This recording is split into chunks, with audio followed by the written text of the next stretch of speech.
बिस्मिल्लाहिर्रहमानिर्रहीम अस्सलाम वालेकुम और मैं हूं आपकी मेज़बान सुबज़िया।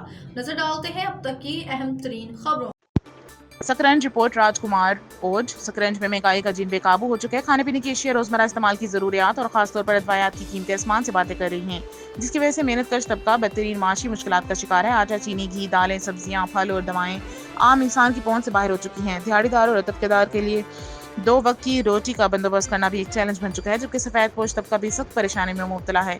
इंतजामिया की नाअहली और खामोशी की वजह से ताजिर मनमानी कीमतें मुकर्रर करके अवाम की जेबों पर खुलेआम डाका डाल रहे हैं। रमजान मुबारक में तो कभी कभार नुमाइशी कार्रवाइयां नजर आई, लेकिन अब सूरत हाल ये है कि असिस्टेंट कमिश्नर और मुख्तियार कार भी इस संगीन मसले पर खामोश तमाशाई बने हुए हैं। मेडिकल स्टोर्स पर जाली और नाकिस दवाएं खुलेआम फरोख्त की जा रही हैं। डॉक्टर के नुस्खे पर महंगी अदवायात की जगह सस्ती और गैर मयारी दवाएं थमाई जा रही हैं, जिसकी वजह से अनपढ़ और सादा लोग आवाम दोनों हाथों से लूट रहे हैं।